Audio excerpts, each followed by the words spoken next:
जय हिंद दोस्तों, कैसे हैं आप। उत्तराखंड परिचय पार्ट 22 यानी 72 की क्लास में आपका स्वागत है दोस्तों। और हमारी जो जिला श्री नैनीताल चल रहा है, तो नैनीताल में आज हम पढ़ने वाले हैं दोस्तों कि जिला नैनीताल में हमारे पास यहाँ पर एक पशु चिकित्सालय शोध संस्थान है। तो इसके बारे में हमें पता ये होना चाहिए कि यहाँ पर जो इसकी स्थापना हुई यानी वो कब की गई थी, किसके प्रयासों से की गई थी। साथ ही दोस्तों हमें ये भी पता होना चाहिए कि यहाँ पर एक बीमारी का जो टीका खोजा गया था जानवरों में, वो कौन सी बीमारी का टीका था। तो ये सारी चीज़ें हमें इंपॉर्टेंट हैं और ये पता भी होना चाहिए। तो देखते हैं दोस्तों, पहला क्वेश्चन हमें क्या बताता है कि जिला नैनीताल में कहाँ पर स्थापना इसकी हो रही है।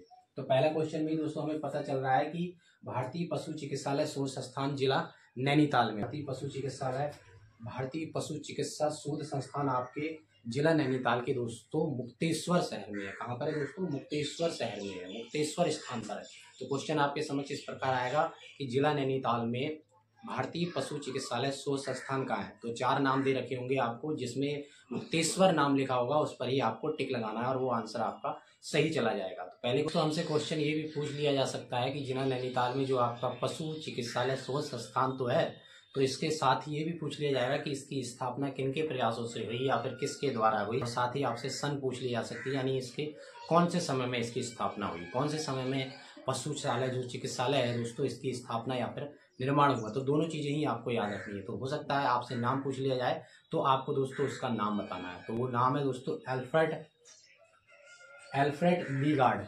तो वो दोस्तों नाम है एल्फ्रेड लीगार्ड, यानी एल्फ्रेड लीगार्ड के द्वारा ही या फिर उनके प्रयासों से ही इसकी स्थापना हो रही है। किसकी दोस्तों? भारतीय पशु चिकित्सालय शोध संस्थान जो नैनीताल में स्थापना हो रही है वो एल्फ्रेड लीगार्ड के प्रयासों से हो रही है। हो सकता है आपसे सन या समय पूछ लिया जाए तो आपको याद रखना है 1893 ईस्वी में इसकी स्थापना या फिर निर्माण हुआ है। तो आपके समक्ष अगर सन के हिसाब से आता है तो आपको 1893 यहाँ पर बताना है।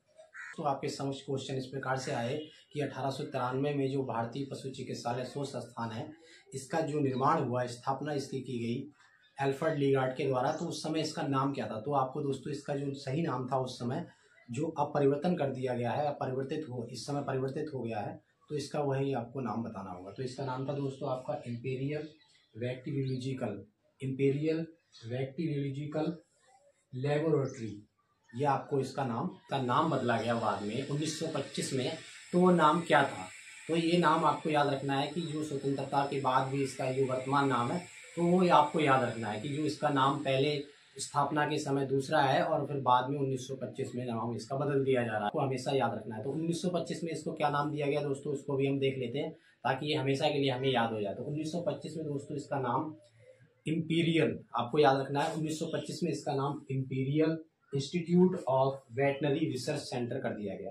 तो आपको नाम याद रखना है इसका, क्या कर दिया गया, बदलकर 1925 में imperial institute of veterinary research कर दिया गया। ये आपको याद रखना। क्वेश्चन दोस्तों आपसे ये भी पूछ लिया जा सकता है कि एल्फ्रेड लीगार्ड है जिनके द्वारा स्थापना हो रही है हमारे रिसर्च सेंटर की दोस्तों, इन्होंने कौन से रोग की खोज की थी। हो सकता है ये क्वेश्चन आपके समक्ष आ जाए, तो आपको इसको याद रखना है कि इन्होंने जो खोज की थी दोस्तों, तो वो घोड़े और जो गौ पशु होते हैं दोस्तों, इन्होंने जो होने वाले उसमें रोग थे उस समय सर्रा रोग, ये आपको याद रखना है। सर्रा रोग पर रिसर्च करने वाले, शोध करने वाले लीगार्ड साहब हैं। अल्फ्रेड लीगार्ड ने कौन से रोग पर खोज किया था, शोध किया था, रिसर्च किया था, इस तरीके से क्वेश्चन आता है। तो आपको बताना है घोड़ों व गौ पशुओं, और आपको नाम देना है सर्रा रोग पर रिसर्च किया। हो सकता है दोस्तों हमारे समक्ष क्वेश्चन डॉक्टर एडवर्ड्स के बारे में आ जाए कि 1924 में उन्होंने कौन से रोग का टीका खोजा था। तो भी हमको दोस्तों उस टीका का नाम, उस इंजेक्शन का नाम पता होना चाहिए कि डॉक्टर एडवर्ड्स ने 1924 में कौन सा टीका खोजा था, यानी कौन से खोज की रिसर्च किया था, कौन से टीके के बारे में उन्होंने खोजा था, फिर उसके बारे में उन्होंने बताया था।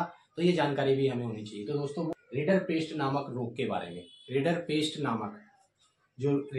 नामक जो दोस्तों रोग है, रीडर पेस्ट नामक दोस्तों जो रोग था उसके बारे में उन्होंने यहाँ पर टीका खोजा था। तो आपके समझ क्वेश्चन आएगा दोस्तों 1924 ईस्वी में डॉक्टर एडवर्ड्स ने किस बीमारी का या किस रोग का टीका खोजा था। तो आपको उस बीमारी का नाम बताना है दोस्तों, रीडर पेस्ट नामक रोग या बीमारी का टीका खोजने वाले कौन है? Doctor Edwards. कब खोज रहे हैं? 1924 में। रानीखेत नामक जो रोग हुआ मुर्गियों में, उसका टीका कहाँ खोजा गया था? तो आपको याद रखना है हमारे इसी सेंटर, रिसर्च सेंटर में, यही पशु चिकित्सालय शोध संस्थान में भी मुर्गियों का जो बीमारी हुई, मुर्गियों में जो रानीखेत नामक रोग हुआ, उसका ही टीका भी इसी सेंटर में दोस्तों, इसी शोध संस्थान में खोजा गया। तो आपके समक्ष क्वेश्चन आएगा कि मुर्गियों का टीका किस संस्थान या शोध संस्थान में खोजा गया था।